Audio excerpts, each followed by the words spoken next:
जीत ले हम सारी दुनिया। बीच हमें आज बोने दो, रोज उसे थोड़ा बढ़ने दो।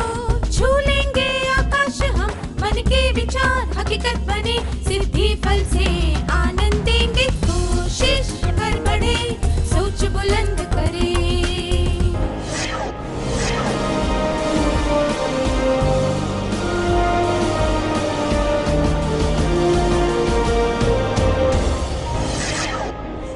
नमस्ते छात्रों, आप सबको देखकर खुशी हुई। पिछले सत्र में हमने सीखा था सामूहिक चर्चा में हमें दूसरों को प्रोत्साहित करना चाहिए ताकि वे भी चर्चा में भाग लें। एक दूसरे के साथ बहस करने के बजाय एक मत होकर कोशिश करनी चाहिए। जरूरत पड़ने पर नेतृत्व करना चाहिए। आइए हम फिर से उस चर्चा पर ध्यान देते हैं। जब लतिका की बात खत्म हुई तब मधु ने कहा, इसका सार यह है कि हमें पुस्तकालय तो चाहिए, पर इतने कम समय में यह संभव नहीं है। ठीक कहा मैंने? लतिका ने सहमति दिखाते हुए अपना सिर हिलाया। मधु ने संक्षिप्त में और स्पष्ट रूप से लतिका की बातों का सार बताया।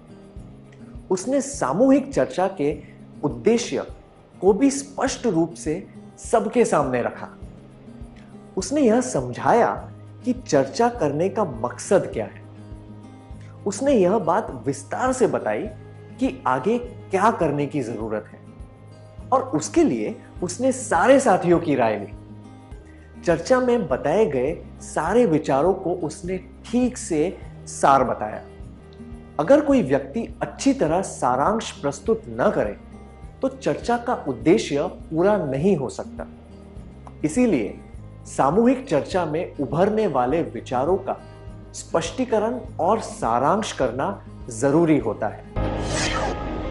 सामूहिक चर्चा में हमें दूसरों को प्रोत्साहित करना चाहिए ताकि वे भी चर्चा में भाग लें। एक दूसरे के साथ बहस करने के बजाय एक मत होकर कोशिश करनी चाहिए। जरूरत पड़ने पर नेतृत्व करना चाहिए।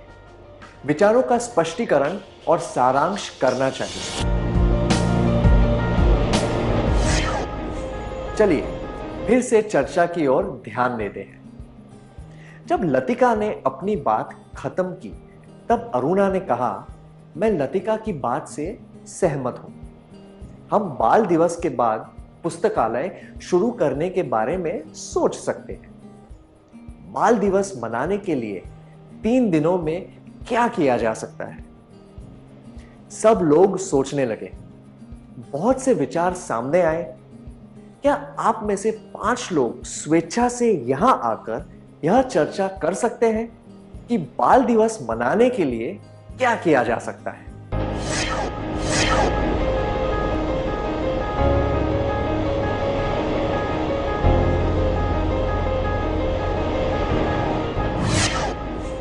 इतने अच्छे सुझाव देने के लिए धन्यवाद। कई लोग सुझावों के बारे में सोच रहे थे। सुधा ने कहा, कैसे रहेगा अगर हम पुराने कपड़े और खिलौने जमा करके किसी अनाथालय को दे जाएं? मैं 10 घरों से चीजें इकट्ठा करके ले जाऊंगी। सुधा की बात सुनने के बाद दूसरे लोग भी अपना सुझाव बताने लगे। जब दूसरे लोग सुझावों के बारे में सोच रहे थे तब सुधा ने एक नया विचार बताया।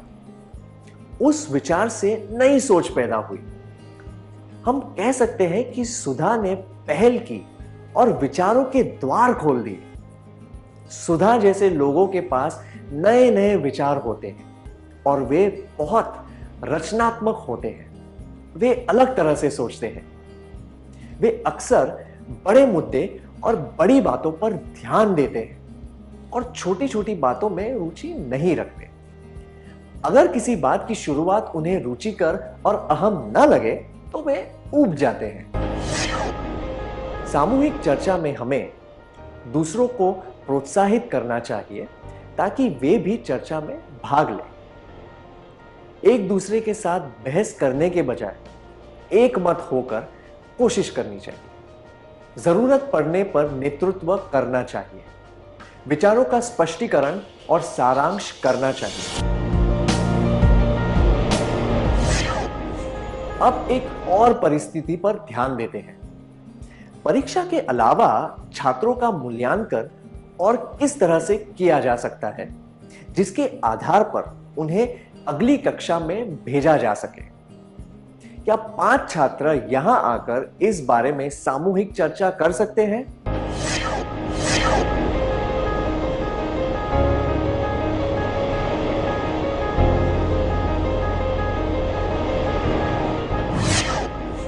धन्यवाद। क्या आपकी सामूहिक चर्चा से नए विचार सामने आए? आपको बहुत बधाई हो। आइए हम फिर से सुधा और उसके दोस्तों की चर्चा पर ध्यान देते हैं। सुधा की बात सुनने के बाद लतिका ने उसके सुझाव का समर्थन किया और कहा, यह करना मुश्किल नहीं है। फिर उसने पूछा, क्या तुम्हारे पास और कोई सुझाव है?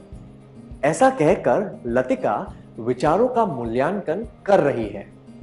वह देख रही है कि सुधा के सुझाव पर अमल कर सकते हैं या नहीं, और इस सुझाव के फायदे और नुकसान क्या हो सकते हैं।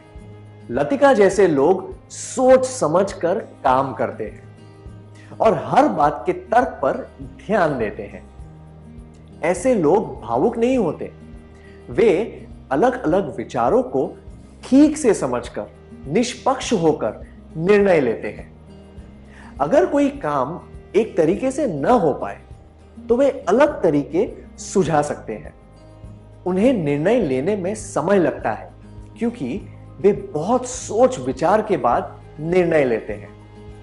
इसीलिए किसी सुझाव या विचार का समर्थन करने से पहले उसका मूल्यांकन कर लेना चाहिए। अनुपयोगी विचारों की वजह से बाद में समस्या खड़ी हो सकती है।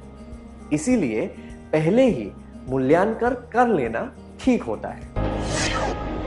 सामूहिक चर्चा में हमें दूसरों को प्रोत्साहित करना चाहिए ताकि वे भी चर्चा में भाग लें। एक दूसरे के साथ बहस करने के बजाय एक मत होकर कोशिश करनी चाहिए। जरूरत पड़ने पर नेतृत्व करना चाहिए, विचारों का स्पष्टीकरण और सारांश करना चाहिए। विचारों, सुझावों, प्रस्तावों का निष्पक्षता से मूल्यांकन करना चाहिए। अब हम अगला कार्यकलाप करेंगे। क्या आप में से 3 लोग यहां आकर किसी फिल्म के सकारात्मक और नकारात्मक पहलुओं का मूल्यांकन करके बता सकते हैं?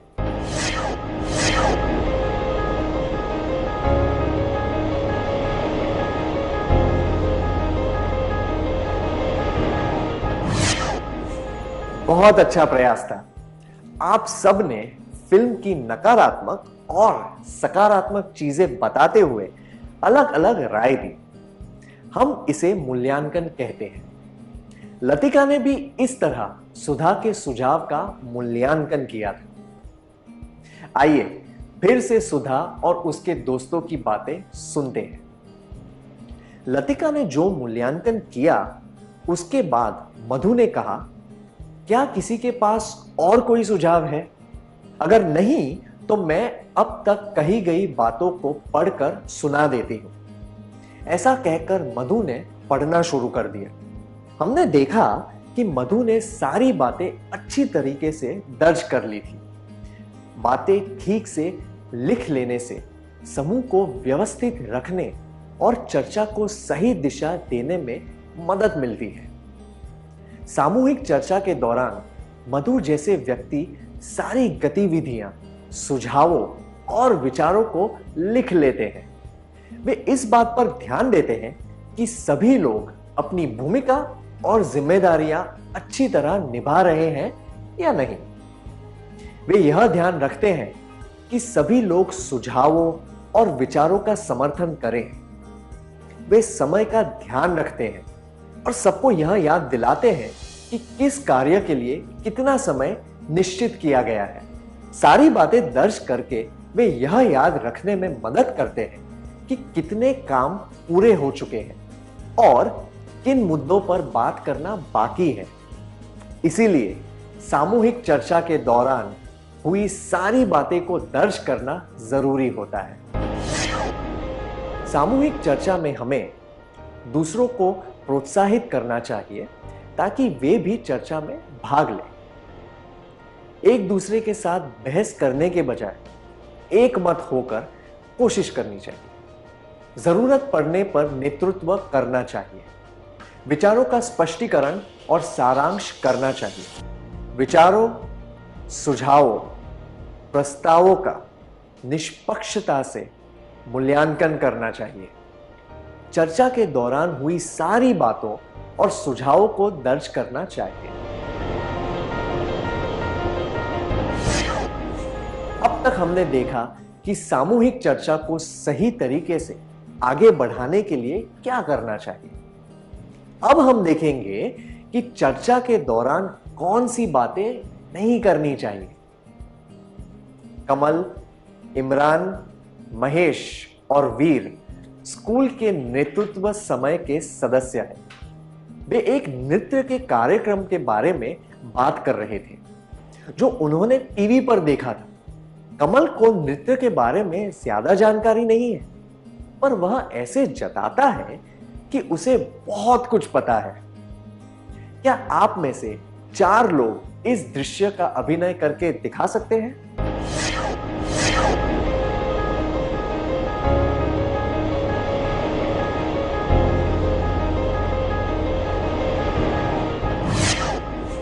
धन्यवाद। एक विशेषज्ञ की तरह बात करना और सब कुछ पता हो ऐसा जताना ठीक नहीं होता। ऐसे व्यक्ति खुद को दूसरों से श्रेष्ठ समझते हैं। किसी भी व्यक्ति को दुनिया के बारे में सब कुछ पता नहीं हो सकता। हमें उसी बारे में बात करनी चाहिए जिसकी हमें जानकारी हो। अगर किसी चीज के बारे में हमें जानकारी न हो तो हमें केवल अच्छी तरह सुनना चाहिए। खुद को दूसरों के सामने श्रेष्ठ दिखाना उचित नहीं है। इससे लोग हमारे बारे में गलत राय बना सकते हैं।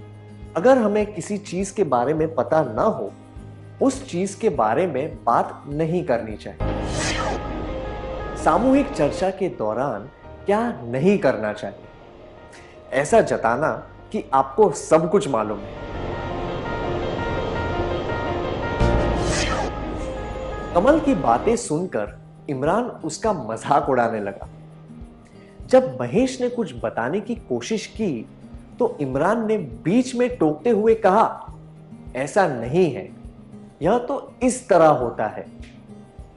अब जब वीर ने उसकी बात को काटने का प्रयास किया तो उसने फिर से कहा, तुम्हें क्या लगता है मुझे यह नहीं पता? दूसरे शब्दों में कहे तो इमरान दूसरों को मौका दिए बिना चर्चा पर हावी होना चाहता है। कुछ लोगों को यह डर होता है कि ऐसा न करने पर उनकी बात कोई नहीं सुनेगा। यह अनुचित व्यवहार है। जब कोई हावी हो जाता है तो बाकी लोग चर्चा में भाग नहीं ले पाते। यह बहुत ही हानिकारक होता है और इससे चर्चा का कोई उद्देश्य ही नहीं रह जाता। सामूहिक चर्चा के दौरान क्या नहीं करना चाहिए? ऐसा जताना कि आपको सब कुछ मालूम है। चर्चा पर हावी हो जाना, बार बार किसी को टोकना। क्या आप में से किसी ने चर्चा के बीच बार बार किसी को टोका है या फिर चर्चा पर हावी हुए हैं? क्या आप इसके बारे में अपने करीबी दोस्त को बताना चाहेंगे?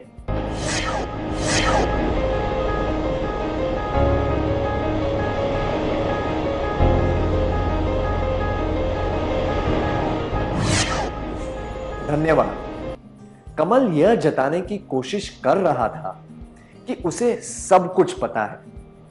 इमरान चर्चा पर हावी हो रहा था। वीर इधर उधर की बातें कर रहा था, जैसे कि क्या तुमने वह विज्ञापन देखा है जो कार्यक्रम के बीच में आया था? फिर उसने खुद की बड़ाई करते हुए कहा, मुझे विश्वास नहीं होता है कि वे लोग इसे नृत्य कहते हैं। तुम्हें देखना चाहिए था कि 7 साल की उम्र में भी मैं कितनी अच्छी तरीके से नाचता था। इस तरह के व्यवहार से कुछ लोग दूसरों के सामने खुद का मजाक बनवा लेते हैं। इसीलिए इधर उधर की बातें नहीं करनी चाहिए और शेखी नहीं बघारनी चाहिए। सामूहिक चर्चा के दौरान क्या नहीं करना चाहिए? ऐसा जताना कि आपको सब कुछ मालूम है। चर्चा पर हावी हो जाना, बार बार किसी को टोकना, इधर उधर की बातें करना और शेखी बघारना। क्या हम सत्र में सीखी हुई बातों का सार संक्षेप कर लें?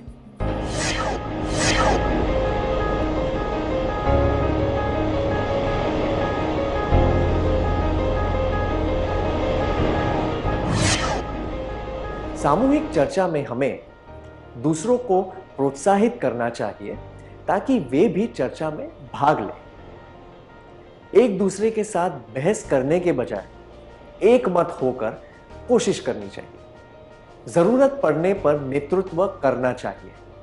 विचारों का स्पष्टीकरण और सारांश करना चाहिए। विचारों, सुझावों, प्रस्तावों का निष्पक्षता से मूल्यांकन करना चाहिए। चर्चा के दौरान हुई सारी बातों और सुझावों को दर्ज करना चाहिए। सामूहिक चर्चा के दौरान क्या नहीं करना चाहिए? ऐसा जताना कि आपको सब कुछ मालूम है। चर्चा पर हावी हो जाना, बार बार किसी को टोकना, इधर उधर की बातें करना और शेखी बघारना। बहुत अच्छी तरह सार संक्षेप किया आपने, धन्यवाद। क्या अब हम थोड़ा गृह कार्य लिख लें ताकि ये सब बातें हमें ठीक से समझ आ जाए?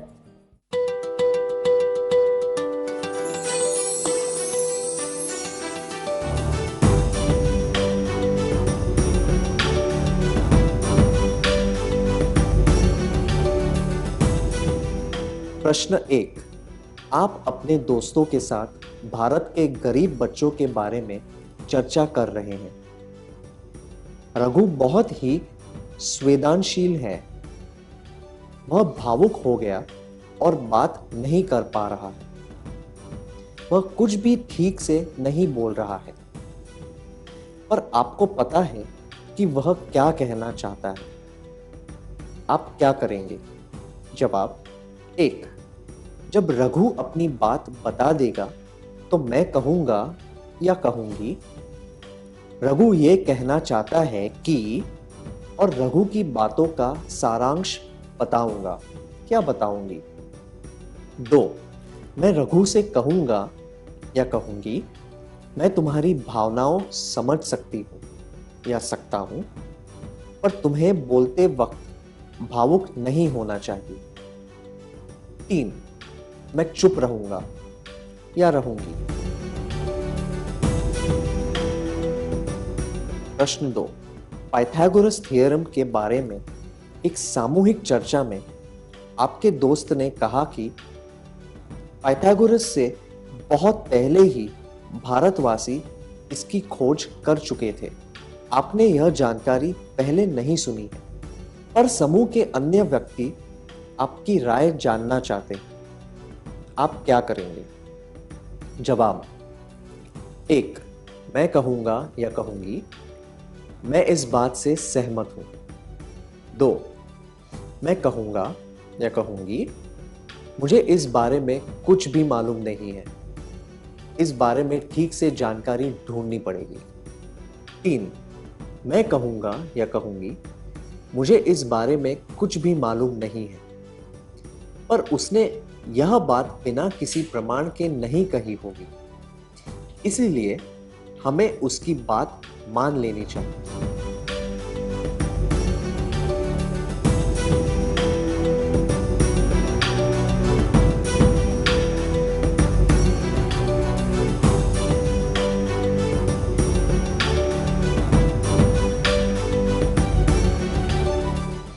क्या आप अगले सत्र में आने से पहले ये गृह कार्य पूरा करके लाएंगे? तब तक के लिए अलविदा।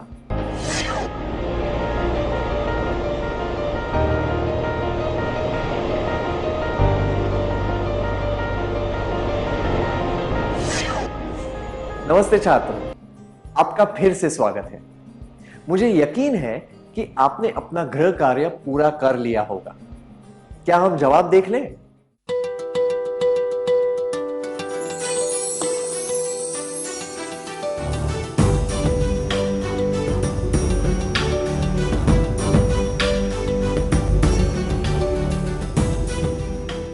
प्रश्न 1। आप अपने दोस्तों के साथ भारत के गरीब बच्चों के बारे में चर्चा कर रहे हैं। रघु बहुत ही संवेदनशील है। वह भावुक हो गया और बात नहीं कर पा रहा है। वह कुछ भी ठीक से नहीं बोल रहा है, पर आपको पता है कि वह क्या कहना चाहता है। आप क्या करेंगे? ये दोनों जवाब मैं रघु से कहूंगा या कहूंगी, मैं तुम्हारी भावनाएं समझ सकता हूं या सकती हूं, पर तुम्हें बोलते वक्त भावुक नहीं होना चाहिए, और मैं चुप रहूंगा या रहूंगी अनुचित है। ऐसा करने से चर्चा का उद्देश्य पूरा नहीं हो सकता। जबकि यह जवाब जब रघु अपनी बात बता देगा तो मैं कहूंगा या कहूंगी, रघु ये कहना चाहता है कि, और रघु की बातों का सारांश बताऊंगा क्या बताऊंगी उचित है। इससे पता चलता है कि आप चर्चा के दौरान सारांश और स्पष्टीकरण करने में मदद कर रहे हैं। आपने कौन सा जवाब चुना था?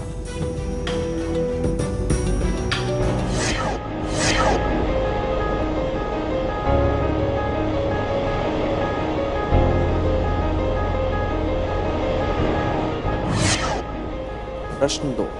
पाइथागोरस थ्योरम के बारे में एक सामूहिक चर्चा में आपके दोस्त ने कहा कि पाइथागोरस से बहुत पहले ही भारतवासी इसकी खोज कर चुके थे। आपने यह जानकारी पहले नहीं सुनी है, पर समूह के अन्य व्यक्ति आपकी राय जानना चाहते हैं। आप क्या करेंगे? ये जवाब मैं कहूंगा या कहूंगी, मैं इस बात से सहमत हूं, और मैं कहूंगा या कहूंगी, मुझे इस बारे में कुछ भी मालूम नहीं है, पर उसने यह बात बिना किसी प्रमाण के नहीं की होगी, इसीलिए हमें उसकी बात मान लेनी चाहिए अनुचित है। ये दर्शाते हैं कि जो बात आपको मालूम नहीं है, आप उसे स्वीकार कर रहे हैं और उसे जांचना परखना भी नहीं चाहते। जबकि यह जवाब मैं कहूंगा या कहूंगी, मुझे इस बारे में कुछ भी मालूम नहीं है, इस बारे में ठीक से जानकारी ढूंढनी पड़ेगी, उचित है। चर्चा के समय हर बात को जांचना और परखना चाहिए। आपका जवाब क्या है?